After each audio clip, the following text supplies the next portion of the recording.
Bem-vindos, bem-vindas ao nosso diálogo sistêmico, a metade da laranja. Eita, esse papo vai render hoje, eu acho, hein, gente?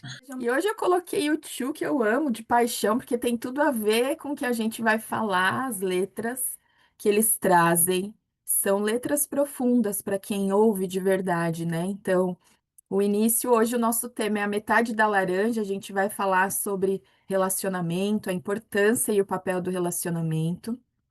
E nessa música, só para enquanto mais pessoas vão entrando, essa música que a gente estava ouvindo agora, ela fala assim, ó: o amor não é uma coisa fácil.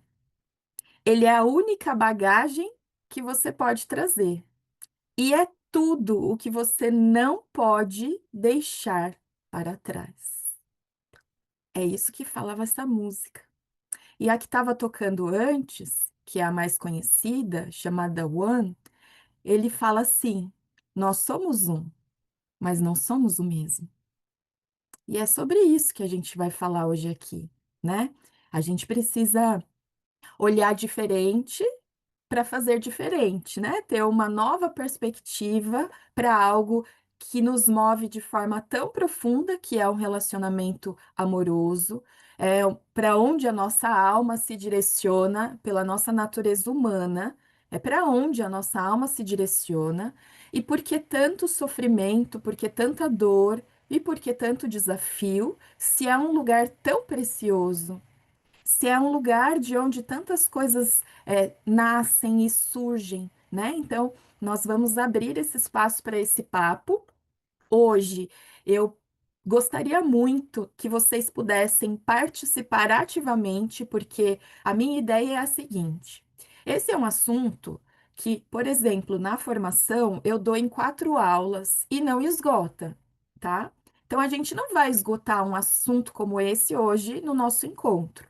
Então, se vocês compartilharem aquilo que é mais desafiante para vocês, eu posso, dentro do nosso grupo aqui, da necessidade do nosso grupo, trazer as compreensões mais adequadas. Então, a minha ideia é isso, que o compartilhar de vocês seja o direcionamento para que eu traga essa compreensão, esse olhar ampliado que a consciência sistêmica nos traz, e aí sim o nosso diálogo ser realmente um diálogo de troca, né, e de enriquecimento para nós. É óbvio que eu tenho aqui muita coisa que eu quero dizer, mas o mais importante é que o que seja dito seja uma semente para o seu coração fértil e que possa gerar aí resultados muito importantes, tá? Então, a ideia inicial é essa.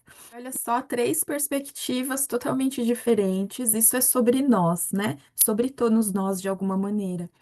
E começando do fim para o começo, o que a Soraya traz sobre esse desconforto de sermos felizes. Soraya, talvez você pudesse fazer encontros orientando os casais, hein, Soraya? Não é? Com a sua experiência, com a sua. Porque a gente está aqui para distribuir aquilo que a gente tem. Então, se eu vivo essa realidade, tem algo que os outros não têm. E eu tenho. Então, fica aí, ó, uma reflexão, hein? Agora, esse desconforto, gente, ele é comum para todos nós em algum aspecto da nossa vida, né? Seja no fato de nos sentirmos amada e outras pessoas não, seja no fato de estarmos cheias de dinheiro, bem-sucedidas, felizes viajando, e aí a gente se sabota, por quê? Porque isso não é o comum, não é o que está na consciência do grupo.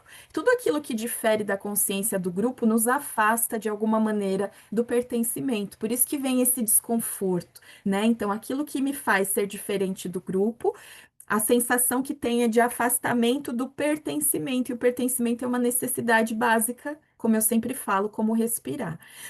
Eu preciso respirar da mesma maneira, eu preciso pertencer, e aí a gente se sente esquisita.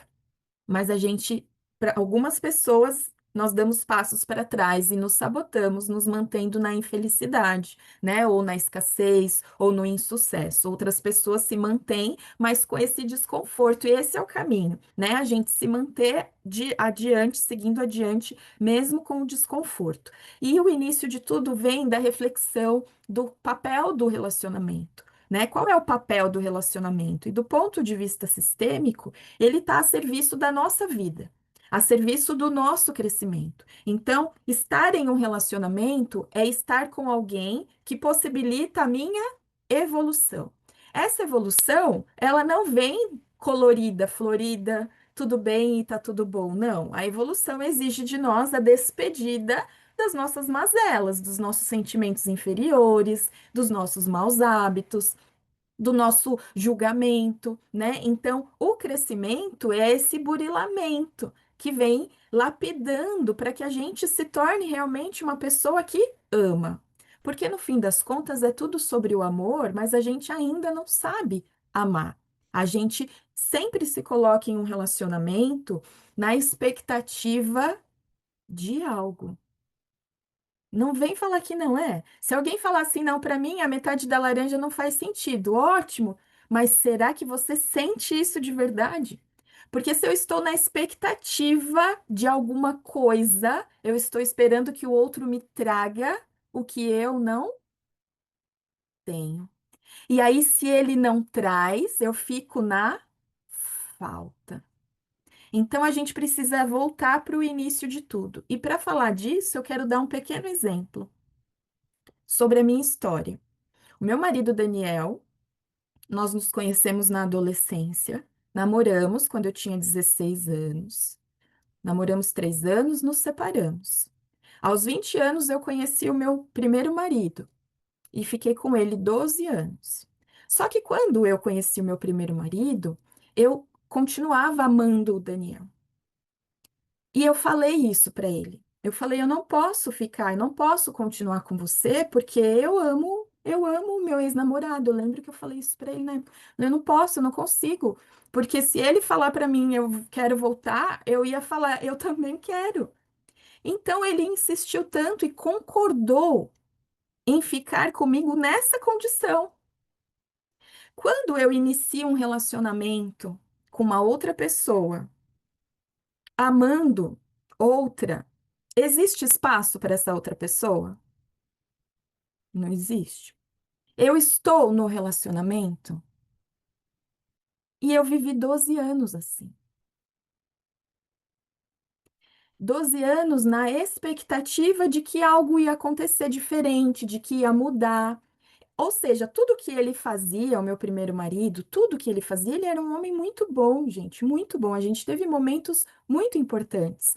Mas quando eu não tenho espaço para ele, eu atraio para mim um homem que também era indisponível.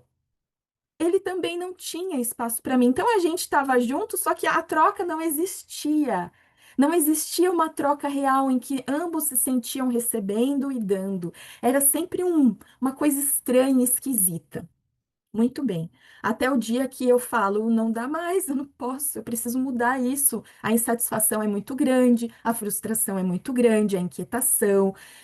E aí você decide mudar. Quando eu decido mudar de verdade e assumir essa responsabilidade de arcar com essa ilusão de que minha vida não estava boa, de que aquilo não era o que eu queria realizar o sonho de ser mãe, o Daniel volta para minha vida. Ou seja, eu passo a viver o amor que eu sempre esperei viver. E por que que eu estou trazendo esse contexto? Se o Daniel sempre foi o amor da minha vida e agora ele volta num tempo novo, num espaço novo, o ideal é que a relação fluísse, uau, não é? Então agora eu vou viver o amor da minha vida, e realmente. Mas foi tudo bem? Não. Por quê? Porque antes do relacionamento tem algo. Tudo aquilo que a gente não cuidou em relação aos nossos pais se expressa no relacionamento de casal. Então, embora existe amor e sempre existiu amor, junto com ele veio os desafios. E qual é o papel então de um para o outro no relacionamento? Trazer esses desconfortos. Por quê? Porque se eu não olho para isso que tem antes, eu continuo esperando que o outro me entregue o que não é ele que vai me entregar. Então, olha só, existia amor, estava realizando o sonho da minha vida, realizei o sonho de ser mãe, e por que os desafios? Por que os desafios? E aí eu quero trazer uma reflexão que vem da palavra de Deus, para quem faz sentido, pode aproveitar. O que está escrito naquele livro mais lido e o mais respeitado e o mais coerente do planeta? Eu deixei até aqui para eu falar certinho para vocês. Lá está escrito assim, ó. Por essa razão, o homem deixará pai e mãe e se unirá à sua mulher, e os dois se tornarão uma só carne. Assim, eles já não são dois, mas uma só carne. Portanto, ninguém separe o que Deus uniu. Quando existe, isso aqui é um mundo, tá? De reflexão. Quando a palavra de Deus fala que o homem se unirá à mulher, ele fala que assim, ó. Por essa razão, o homem deixará pai e mãe. Então, esse é o primeiro passo, certo? O que que é deixar pai e mãe? O que que é deixar pai e mãe? É o começo de tudo aqui. É sair da casa, morar sozinha, é pagar suas contas. Que mais? O que que é deixar pai e mãe? A leitura da palavra não pode ser só literal, senão a gente se atrapalha. Deixar pai e mãe, gente, é deixar os padrões, é deixar aquela informação que a gente carrega da nossa história. Deixar pai e mãe é nos despedirmos da necessidade de recebermos ainda deles. Esse é o primeiro passo. Se eu não deixei pai e mãe, eu não me torno um com o outro. Se eu não deixei pai e mãe, eu estou esperando ainda a metade, porque eu ainda estou incompleto. Tem um vazio dentro de mim. Tem alguma coisa que eu necessito. Ó, o relacionamento de casal está a serviço da vida e do crescimento. Ele não está para completar o que nos falta. Ele não está para fazer o que a gente não sabe. Ele pode nos enriquecer. Enriquecer não é completar. Enriquecer não é completar. Exatamente. Eu amo. Esse livro é imprescindível do, do Garriga. Tá ele aqui, ó. Eu já mostrei ele para vocês. É imprescindível. E a gente está olhando, às vezes, para a nossa relação amorosa na expectativa de receber algo que aquela relação não é capaz de me dar. Então, voltando para minha história, quando eu reencontro o amor da minha vida e aí a gente constrói uma família e os desafios aparecem, não significa que não falta, que faltava amor. Significa que faltava coisas em mim e coisas nele que nós precisávamos resgatar na relação com os nossos paz. Então, o outro, ele é sempre um enriquecimento para nós, um convite para que a gente volte e faça o que a gente não fez, que a gente faça a lição de casa. E não adianta você falar, mas Cláudia, isso, aquilo. Gente, esse é o caminho. A gente vê isso na prática todos os dias. E se você fizer o exercício na sua vida, aplicar isso, você vai perceber. Então, os desafios de um relacionamento, eles existem, primeiro, porque nós provavelmente não nos despedimos do amor infantil, que é o amor que ainda espera, do amor que ainda necessita, do amor que ainda cobra. Esse é o primeiro ponto. E quando ele fala assim, ó, se unirá a mulher e os dois se tornarão uma só carne, ou seja, é uma metade com uma metade que vira uma laranja inteira? Não. Quando ele fala se tornará uma só carne, ele falou assim, ó, porque eles já não são dois. Ele considera que nós já éramos inteiros. Ele já falou, porque já não são dois, ou seja, não era porque uma metade se junta com outra metade e forma uma coisa só, não. Ele falou, porque já não são dois, ou seja, dois inteiros. Dois inteiros. Quando se unem, dois inteiros são dois o quê? Duas pessoas preenchidas de pai e mãe. Duas pessoas preenchidas de pai e mãe se juntam e se tornam uma só carne. O que que significa uma só carne? O que significa isso? Que nós estamos juntos olhando para a mesma direção. Nós temos o mesmo objetivo. Nós andamos no mesmo caminho. Pensa mesmo na literalidade da coisa. Imaginando que os dois pudessem se acoplar assim, ó, e ser uma coisa só. Imagine, tem essa imagem na sua cabeça. Se você se torna um só, dá para cada um ir para um lado? Dói isso, né? Porque se cada um for para um lado, o que que vai acontecer? Aquilo vai me machucar. Então, quando uma só carne é o mesmo objetivo, é junto, é unidade. Não significa que eu deixei de ser eu, só significa que eu aprendo a ser melhor com o outro. E se o outro não está conseguindo olhar para a mesma direção e eu não estou conseguindo olhar para a direção, existe uma só carne?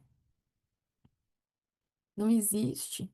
E aí, esse assunto é para outro momento, porque é gigante, mas quando a gente leva ao pé da letra e a gente, por exemplo, não se divorcia por conta da crença, talvez você nunca tenha sido uma só carne e você está vivendo uma mentira.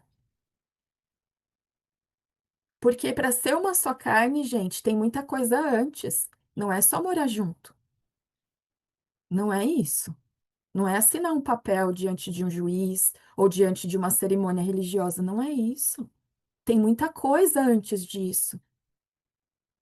Eu atendi uma pessoa em sofrimento profundo porque a igreja a excluiu, porque ela estava no processo de divórcio.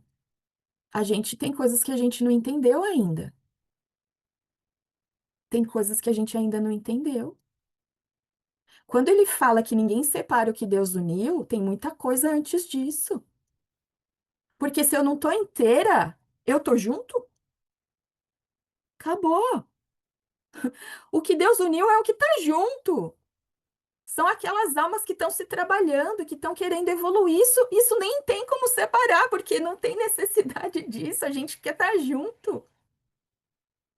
Eu não sei o quanto faz sentido para vocês, mas pensando então, o que significa estar inteira, né? Se eu não sou a metade, se eu não sou uma panela sem tampa. Porque imagine, se eu sou uma panela sem tampa, eu tenho que achar exatamente a tampa. E aí eu só encontro panela, e aí eu fico sozinha.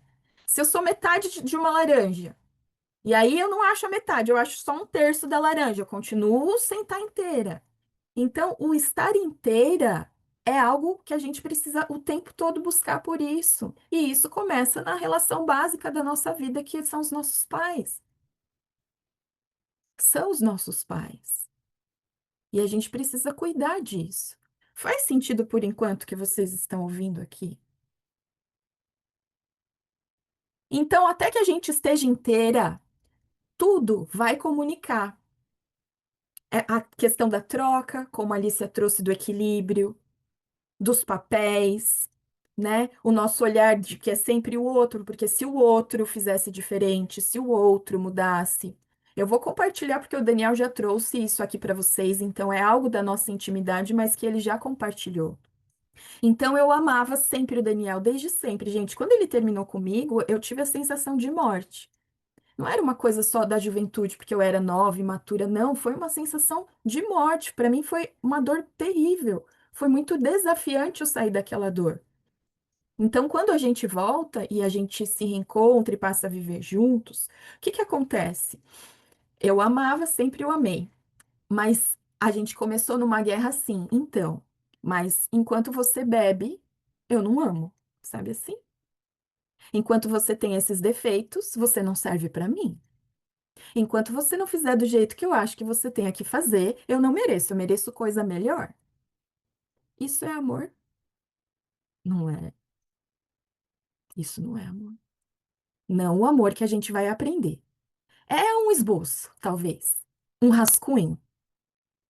Porque lá também na palavra tem o quê? O amor não espera. O amor não espera. Olha aqui, ó. O amor é paciente. Ixi, estava bem longe então. Se o amor é paciente, minha paciência estava no zero. Eu comecei a entender que eu tinha muitas necessidades dentro de mim e que eu precisava cuidar dessas necessidades para que eu pudesse respeitar o processo dele. de cura, de transformação e mesmo assim amá-lo. Por que que a gente condiciona o nosso amor? Por quê? Porque a gente fala, eu não mereço isso.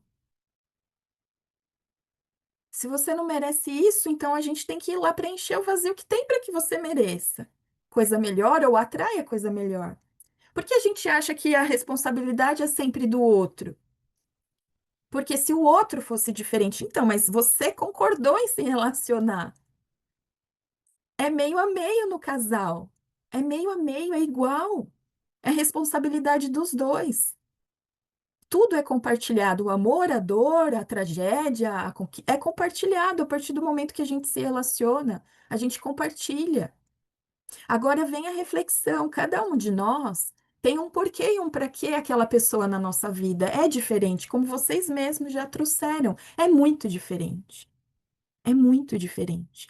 Para quem estuda a filosofia espírita, sabe que os casamentos eles têm papéis, cada um de nós tem. Um é expiação, o outro é construção mesmo do mundo melhor, está a serviço do mundo.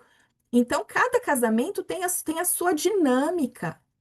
E aí a gente quer o nosso, aquele, né? Aquela ilusão de que o nosso casamento vai ser como o mundo mágico da Disney. E aí a gente esquece que a gente tem uma tarefa junto com o outro. Mas em todos os casos, qual é o único objetivo? A evolução. O objetivo de todos nós, independente da nossa história, é o mesmo, porque a lei é de evolução. E o outro é enriquecimento para que eu faça a lição de casa, senão eu não faço. Senão eu continuo batendo no peito e falando assim: não, eu não preciso. Não, eu sou suficiente. Não, dá muito trabalho. Nossa, não, não. É tão bom assim. Eu faço só do meu jeito, no meu momento, no meu tempo. E a gente às vezes deixa de aproveitar a presença de alguém que nos mostre aquilo que sozinhas a gente não enxerga. Gente, desde o primeiro momento, o Daniel falava pra mim: você é controladora. Eu levei, sei lá, uns 5 anos pra entender o que ele queria dizer.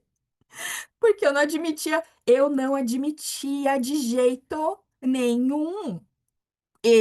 Imagina, você que não faz o que tem que fazer. Você que precisa. E aí virava aquilo, não, porque você. Opa! Até que eu entendi o que ele dizia e eu pude começar a cuidar disso de verdade, a gente alcançou um outro nível no relacionamento.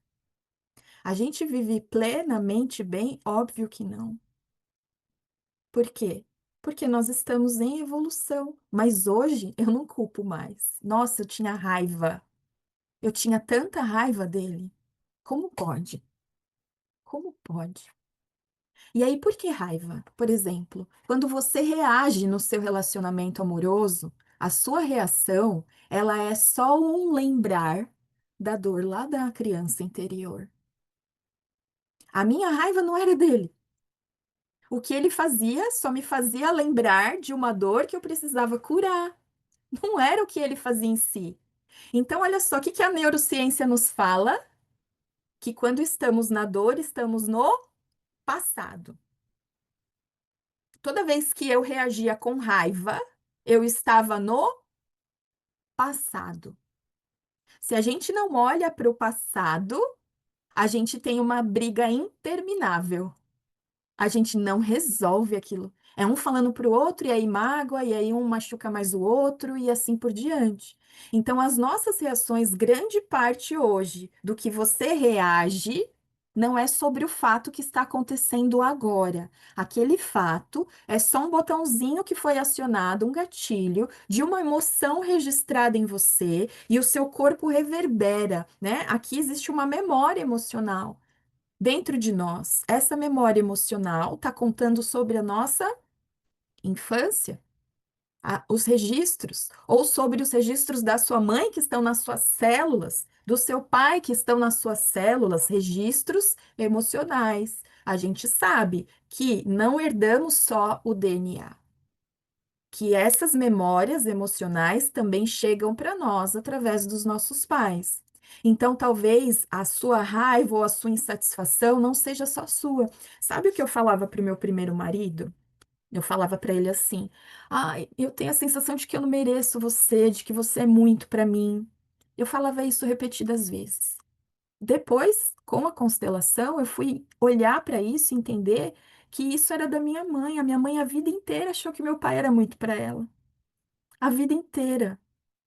Ela via o meu pai. Lembra que eu já contei várias vezes da minha postura de colocar meu pai como um ser perfeito, que não tinha erros. Aquilo era em honra à minha mãe. Para minha mãe, meu pai era um Deus, sabe? Era tipo Deus no céu e meu pai na terra. Sempre foi. Tanto que as cartas que ela mandou pra gente é pro meu pai, é pro meu pai. Existe amor profundo. Mas ela sempre nessa postura de ele é grandioso. E eu, de alguma maneira, trouxe isso. Não mereço você. Você é muito pra mim. Não tinha a ver com o relacionamento. Não era sobre a pessoa com a qual eu me relacionava. Ele só me fazia lembrar de coisas que eu precisava curar em mim. Nós sempre precisamos curar algo dentro de nós, gente. Mesmo que o outro nos preencha de motivos para sentirmos raiva, medo, dor. Sempre, porque isso não é isentar a responsabilidade do outro e do que ele faz, mas é nos colocar num lugar de maturidade de responsabilidade para cuidar daquilo que o outro é capaz de despertar dentro de nós, porque desperta, né? Assim como desperta amor, e aí eu retribuo o amor, desperta raiva, irritação, frustração, sabe? Angústia, desperta isso também. E aí a gente vai alimentar o que dentro de um relacionamento? O que que a gente pode alimentar dentro de um relacionamento? Quando a gente faz isso verdadeiramente, a gente reconhece a condição do outro e respeita. Enquanto eu espero que ele faça o mesmo que eu não estou fazendo o trabalho de casa dentro de mim de verdade. Essa é a realidade. Quando eu estou de verdade olhando para dentro de mim, eu permito que o outro faça isso da maneira dele. E quando eu faço isso de verdade dentro de mim, eu sou um combustível. A minha vida contagia o outro. Eu não vou puxar. Ele vai ser atraído pelo meu movimento. Eu não preciso puxar, gente. Lembra, mudar a vida é a mudança da energia. Quando eu mudo a minha energia, o que está à minha volta sente o impacto disso. E aí ok, eu tô fazendo, eu tô andando. E aí não existe mais o do lado, né? Eu percebo que o outro tá ficando para trás. E existe algo que a gente precisa saber. Ninguém é capaz de barrar a nossa evolução. Então, se eu estou indo em direção à evolução, eu estou fazendo isso de um lugar de paz, de um lugar de satisfação, eu tenho colhido os resultados do meu movimento, o que eu posso fazer é olhar e falar: eu te agradeço, mas agora eu preciso seguir. E isso acontece naturalmente. O que a gente não pode, de jeito nenhum, gente, é condicionar o nosso amor, é barganhar o nosso amor. É eu te amo se, sabe? Eu te amo se você parar de beber, se você não fizer mais o que você faz. Não, olha só, eu te amo. E eu torço para que você se cure, porque se você se cura, a nossa família cresce. A gente se enriquece juntos. A gente precisa colocar a pessoa que está do nosso lado nas nossas orações e não agir como um inimigo, travando uma batalha, uma guerra. E a gente trava. A gente tem uma guerra dentro, muitas vezes, da nossa casa, com a pessoa que a gente tem a troca mais íntima e profunda. Por que que a gente faz isso? Porque a gente precisa curar as nossas mazelas para olhar para o outro como alguém que veio contribuir com a nossa história. E perceber o quanto a gente criou. Olha só, quando eu me casei, a primeira vez, qual era o meu sonho? Casar. Qual era o outro sonho? Ser mãe. A gente vai fazendo. Ah, já tenho essa idade. Ah, eu preciso casar, eu quero ter. A gente vai fazendo sem realmente estar naquele relacionamento. Normalmente nós não estamos no relacionamento. Normalmente. A gente só vai fazendo. Só vai fazendo. Eu vejo claramente pessoas que chegam para mim a todo custo querendo continuar o casamento. Cada um tá olhando para uma direção, gente. Casal tem que olhar para a mesma, mesmo que seja coisas diferentes. Olha só, a gente não vai fazer as mesmas coisas do mesmo jeito, mas a direção precisa ser a mesma. O propósito precisa ser semelhante, senão não existe casal. Como que a gente vai andar junto, cada um olhando para um lado? Não tem junto. E a gente precisa ter coragem para admitir isso. Eu precisei ter coragem. Alguém, eu fiz um vídeo para falar disso. Alguém casa para se separar? Ninguém faz isso. Ninguém casa falando, ah, qualquer coisa me separa. Eu não sei a juventude hoje, se é capaz de fazer isso, mas eu não fiz isso e eu duvido que alguém aqui que já se divorciou tenha feito isso. A gente não faz isso. A gente casa porque a gente tem um objetivo de construir uma família. Só que muitas vezes isso é um piloto automático. E aí a gente se mantém naquilo de forma automática. E daí vem as grandes tragédias íntimas, né? Onde a gente vai matando quem a gente é e matando quem o outro é. A gente vai se ferindo, a gente vai se destruindo. Ou seja, para que um casal exista e permaneça, eu preciso permitir que ele seja ele, da forma que ele é, com tudo o que ele carrega. Enquanto eu olhava para o Daniel e falava, sua mãe faz isso, a sua mãe faz aquilo, pelo amor de Deus, é muita, sabe, é muita briga, é muito. Enquanto eu fazia isso, mais tragédia dentro da nossa casa. Porque o Daniel tem a mãe que ele tem, e se eu não incluísse ela no meu coração, eu não incluía ele também. E a gente às vezes tem, ah, mas você tudo bem, menos a sua família. Que você tudo bem, menos a sua família? O outro não existe sem a família dele. O outro não teria vida sem a família dele. Por que você menos a sua família? A gente comete esses crimes internos. A gente enfia a faca no coração das pessoas sem perceber e tá esperando ser amada. Ah, eu quero ser amada. Mas cadê o amor, o meu amor para o outro? O meu amor para as pessoas, o meu amor pela dificuldade do outro, o meu amor por aquilo que ele ainda não consegue fazer. Alguém acorda e escolhe não fazer algo porque simplesmente não quer, a pessoa ela não consegue fazer. E se ela não consegue, você tá do lado dela, você pode ajudar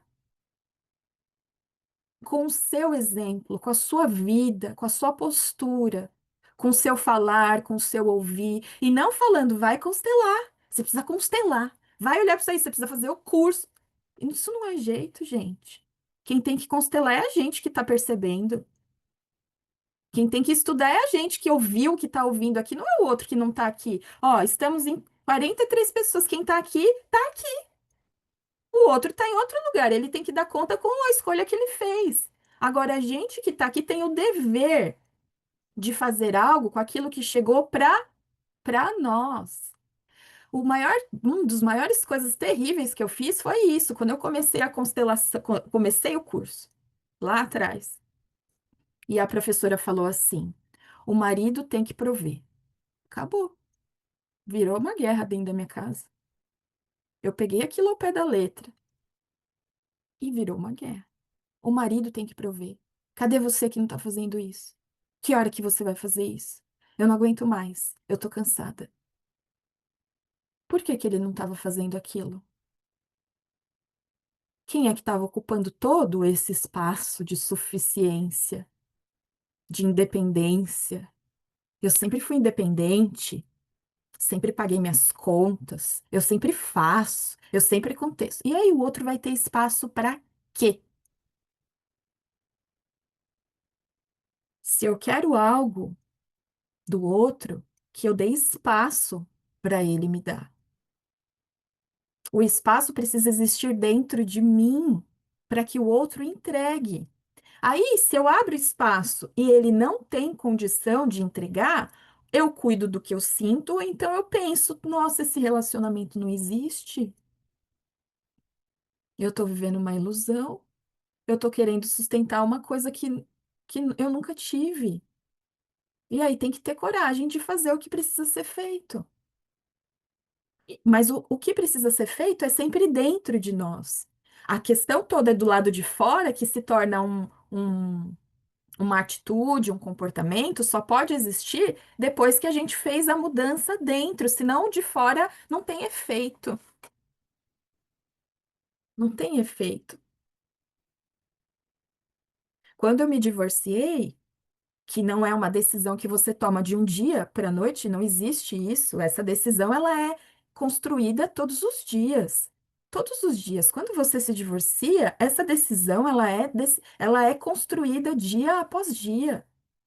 E você vai, tenta e faz, e pinta e borda, se vira de ponta cabeça, você faz de tudo. Até o momento que você fala, gente, eu não tenho mais, eu não tenho mais o que fazer, eu não sei mais o que fazer. Depois dessa decisão que é dura, inclusive hoje, dia 12 de junho, foi o dia que eu falei assim, por favor, pega suas coisas e vai embora. Há 13 anos atrás, no dia 12 de junho de 2012. Nesse dia que eu tomei essa decisão, e é um choque, né? Porque você fala, meu, o que que vai ser? Né? Você fala, meu, o que que a minha vida vai ser? O que que vai acontecer? O que que eu vou fazer? O que vai ser de mim? Você fica num negócio meio louco. Depois que passa esse turbilhão, eu me dei conta de que eu não senti falta de absolutamente nada. Absolutamente nada.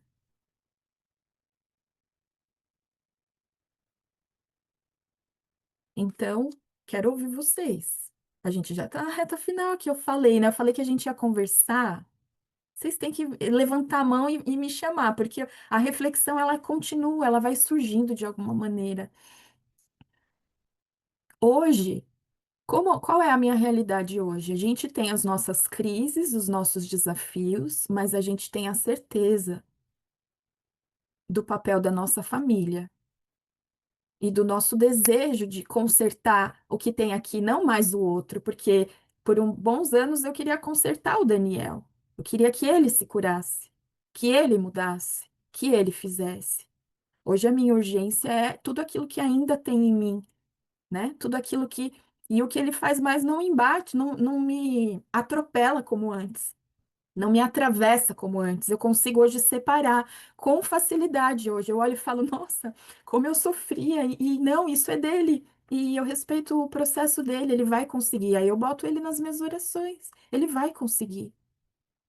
E aí eu não vejo ele mais como um intruso, sabe? Um inimigo que tá tirando a minha paz, que não tá me dando o que eu queria e que não sei o que, não sei o que lá.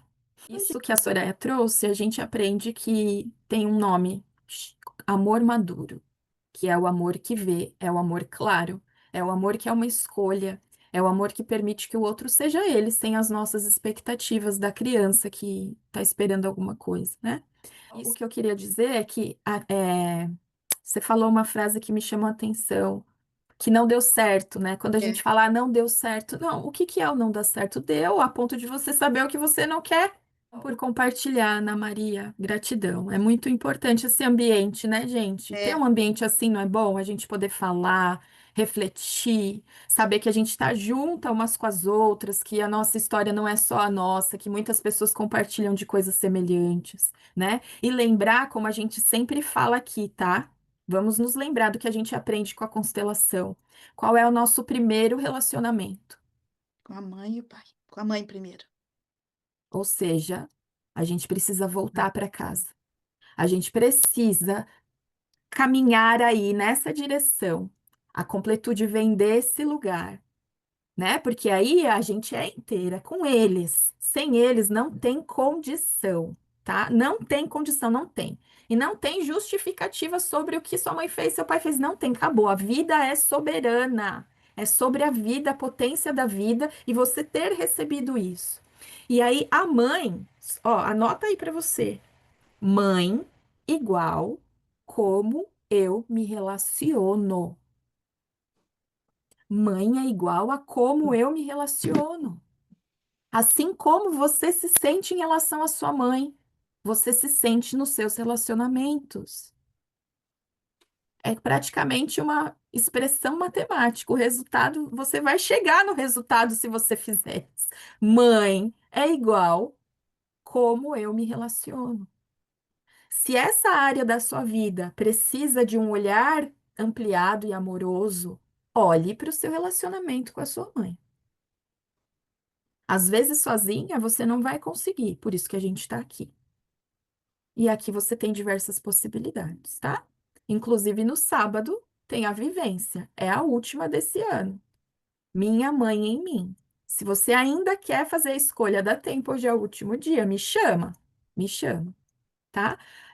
Os exercícios são profundos e as reflexões são transformadoras. Então, se relacionamento amoroso é um assunto na sua vida, venha no sábado participar da vivência. A gente vai ter um ambiente como esse para cuidar dessa área, tá? Me manda mensagem agora no WhatsApp. Se você quer, manda mensagem agora. Manda agora. É só o ano que vem que tem essa oportunidade de novo.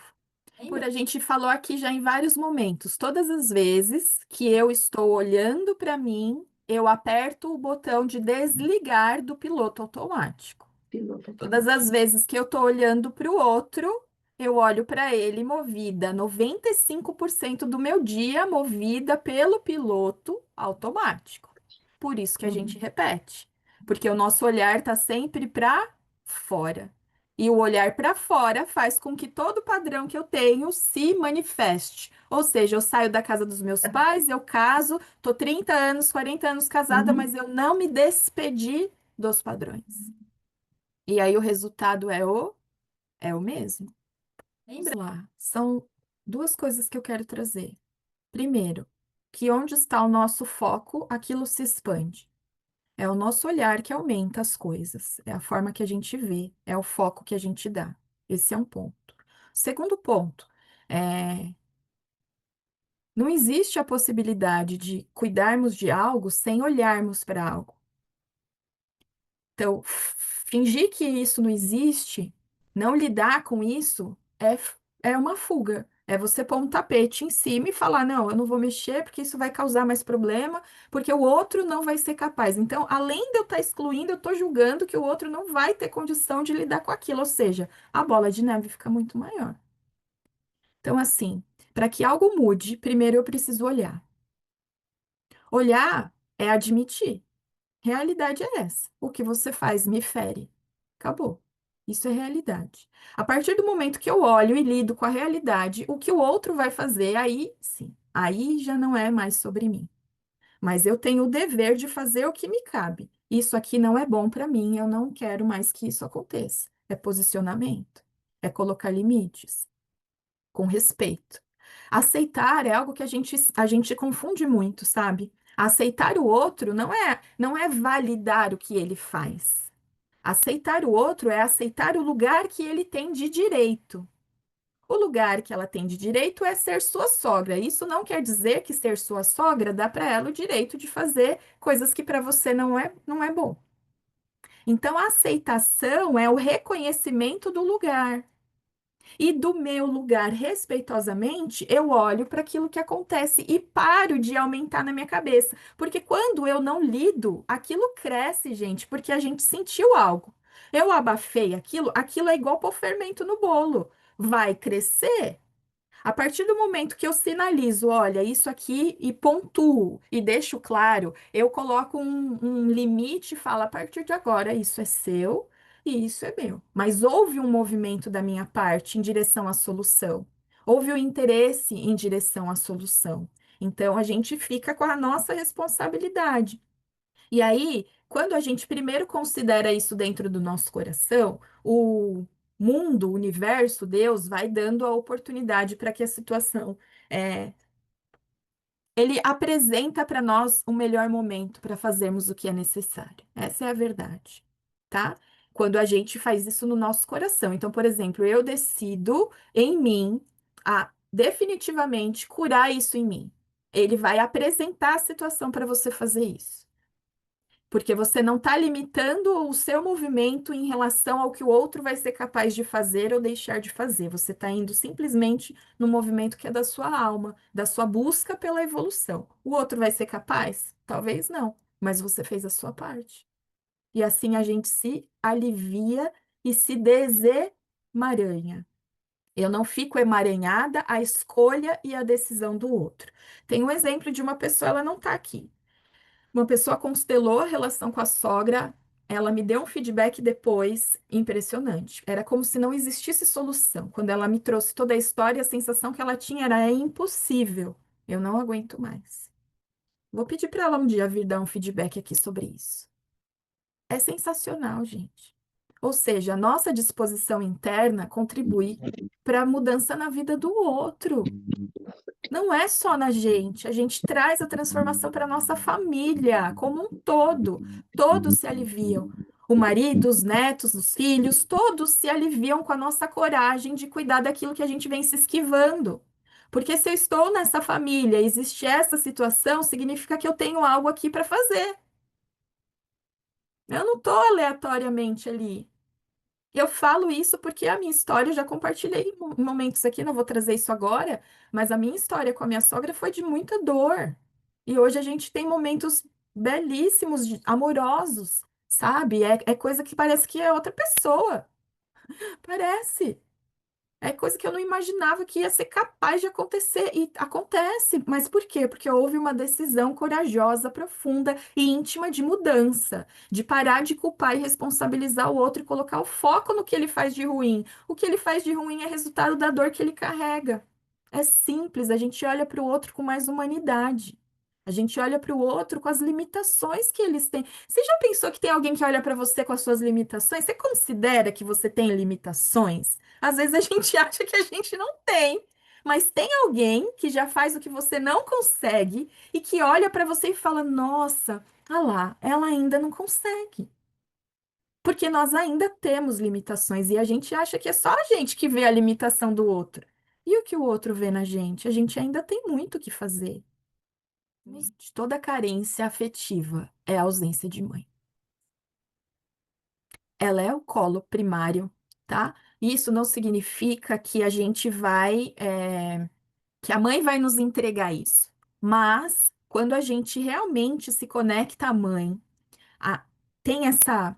É que é um pouco intraduzível isso, sabe? É um negócio, a conexão com a mãe é um respirar assim, ó. A gente sente uma satisfação. Na hora que eu respiro, eu me sinto inteira, preenchida, não tem vácuo, não tem espaço, não tem lacuna. Isso é conexão com a mãe. Todas as vezes que a minha respiração é meio e eu não sinto isso como se meu peito inflasse, se meu corpo expandisse. Enquanto a gente não consegue sentir isso, tem algo que precisa ser curado na relação com a mãe. E curar essa relação não é necessariamente o que a mãe fez para nós ou deixou de fazer. Às vezes você tá só com a mesma dor que ela, e por amor a gente carrega a mesma dor que ela, entende? Que a conexão com a mãe não é porque a gente não amou, não gosta. Não, às vezes a gente, por lealdade à mãe, por amor, inclusive a gente repete uma necessidade dela. E aí, ao repetir essa necessidade, a gente se coloca nas outras relações com essa necessidade. Então, é esse olhar mesmo, essas carências afetivas, elas estão diretamente ligadas à conexão com a mãe, esse vínculo que é o essencial. É isso. Então, internamente, você pode falar para você, falar, mãe, eu vejo a sua dor, eu sinto muito por isso, mãe. Sabe? E por mais que ela tenha sido uma mãe que fez para você o necessário, ela tinha uma dor que a distanciava de estar inteira para você. A gente está falando, né? Metade de laranja. O estar inteiro é assim: se eu tenho uma dor, uma falta, eu estou no passado, eu não estou aqui inteira. Eu tô sempre pela metade. Eu tô sempre com uma parte só, sabe? Algo me falta. E aí eu vou comunicar nas minhas outras relações. Vou sentir isso, o impacto e o efeito disso em outras relações. Aí o outro pode até me entregar, mas o efeito não é sentido. Eu não sinto isso. Parece que tá sempre, eu tô sempre necessitando de alguma coisa. Tudo bem, pessoal? Foi importante hoje, valeu esse tempo. O tempo de vocês é muito precioso. Isso me honra vocês ficarem aqui até esse horário, nesse compartilhar, nessa troca, tá? Mandem sugestões. Se para vocês esse espaço está sendo valioso, vocês querem ver um tema aqui, me fala no WhatsApp ou no Instagram, no direct, me manda sugestão de um assunto e aí a gente vai organizando esses momentos de troca, tá bom? Antes de nos despedirmos, agradecer a presença de vocês. Sábado estarei aqui, tá? E a procrastinação, você deixar de fazer algo por você, é algo que você precisa curar. E não é mais sobre dinheiro, você sabe disso. Não é mais sobre dinheiro. Então, 4 horas no sábado, das 8 ao meio-dia da manhã, a gente vai estar olhando para essa relação com a mãe. Se faz sentido para você, me chama, tá bom? Um monte de gente escreveu aqui no bate-papo, eu não pude acompanhar. Eu não consigo, gente. Ou eu fico aqui ou eu fico no bate-papo, mas eu acredito que de alguma maneira quem sentiu de falar veio aqui e falou, né?